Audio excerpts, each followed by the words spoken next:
सबसे पहले रीना गुप्ता आप आइए और ये बताइए कि अगर भ्रष्टाचार की जांच करने के लिए सीबीआई की टीम मनीष सिसोदिया के घर पर पहुंचती है तो फिर आम आदमी पार्टी की तरफ से प्रधानमंत्री नरेंद्र मोदी तक को कटघरे में खड़ा कर दिया जाता है, क्यों?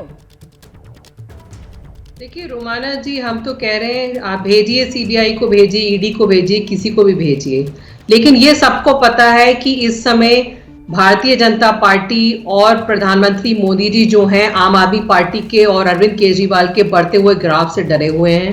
उनको पता है कि गुजरात में भी हमें बहुत अच्छा समर्थन मिल रहा है, गुजरात में चुनाव आने वाले हैं और यही कारण है कि आप देखिए आम आदमी पार्टी के नेताओं पे और रेडें होंगी, विपक्ष के नेताओं पे लगातार भारतीय जनता पार्टी जो है वो रेड कराती जा रही है। वहीं दूसरी तरफ आप देखिए गुजरात में 2 दिन पहले भी 10,000 करोड़ की ड्रग्स बरामद हुई थी। गुजरात में किसी के ऊपर रेड हुई?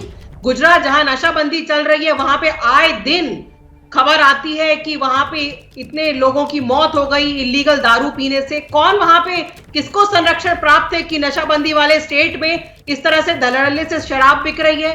तो एक तरफ तो आपके पास गुजरात का मॉडल है जहां पे कि भारतीय जनता पार्टी के नेताओं के संरक्षण में शराब का कारोबार हो रहा है, वहीं दूसरी तरफ जो भारतीय जनता पार्टी की कोशिश ये थी कि दिल्ली में भी जो लीगल शराब की दुकानें हैं उनको बंद कराया जाए। जिस तरह से इनका गुजरात में जो है इलीगल व्यापार चल रहा है, वो चाहते थे कि दिल्ली में भी उसी तरह का एक इलीगल व्यापार शुरू हो। भारतीय जनता पार्टी की इस कोशिश को हमने नाकाम कर दिया। यही कारण है कि हमने एक्साइज पॉलिसी वापस ली और सरकार ने कहा कि सरकार दुकानें खोलेगी, क्योंकि भारतीय जनता पार्टी जो थी वो जो ट्रेडर्स थे, प्राइवेट ट्रेडर्स, रीना जी जब आप ये कहती हैं तो फिर तो वो एक्साइज जो पॉलिसी आप लोग लेकर आए थे, आबकारी नीति, उस पर चित भी मेरी पट भी मेरी वाली बात आप कर रही हैं। आप ही की सरकार तो वो नीति लेकर आई थी और आप ही की सरकार ने उस नीति पर यू टर्न ले लिया। मैं इस पर आपके पास आऊंगी, लेकिन उससे पहले कुलजीत चहल, जो बात रीना गुप्ता और पूरी आम आदमी पार्टी कह रही है कि मुद्दा भ्रष्टाचार का नहीं है, दरअसल केजरीवाल की लोकप्रियता से बीजेपी डर गई है, इसीलिए केजरीवाल को रोकना है, सीबीआई का इस्तेमाल करना है।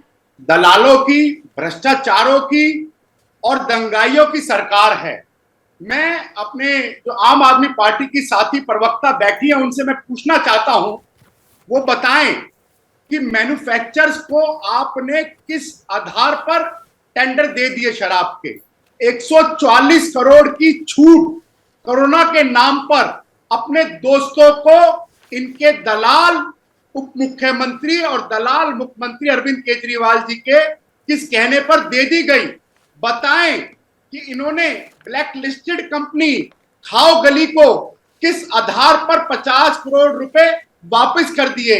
ये बताएं कि कोर्ट के ऑर्डर के बाद भी ये किस तरह बढ़ते रहे और इतना डर क्यों रहे हैं। अगर कुछ नहीं होगा, मनीष सिसोदिया जी जो डंका पीट रहे हैं अरविंद केजरीवाल जी, अगर कट्टर ईमानदार होंगे तो डर क्यों रहे हो भैया? ठीक है, कोई भी चोर बख्शा नहीं जाएगा। जिन्होंने दिल्ली को शराब माफियाओं को बेचने की कोशिश करी है उनको अंदर जाना पड़ेगा। ठीक है, और एक एक पैसे का हिसाब देना पड़ेगा। ये हजारों करोड़ का घोटाला है, ये पंजाब और ड्रग्स और पता नहीं कहां का इसके तार जुड़े हुए हैं वो घोटाला है। ठीक है सर, अभी तक तो 144 करोड़ का आंकड़ा ही आप लोगों की तरफ से दिया जा रहा था, अब आप इसको हजारों करोड़ का घोटाला बता रहे हैं। वो किस आधार पर बता रहे हैं, मैं इस पर भी आपके पास आऊंगी। रीना जी आप जवाब भी दीजिएगा, क्योंकि कटघरे में वो आपको खड़ा कर रहे हैं। जैसे ही घड़ी का काटा दोपहर 2:30 पे आए, बबीता जी का दिल सास बहू साजिश के लिए मचल जाए। और ये है इनकी बहू, पूरे दिन ऑफिस की टेंशन हो जाए गॉन जब ये करें अपना फेवरेट शो फ्री टाइम पे ऑन। इनकी तरह आप भी देखिए अपना फेवरेट शो अपने टाइम पर और डाउनलोड कीजिए एबीपी लाइव ऐप अपने स्मार्ट टीवी पर।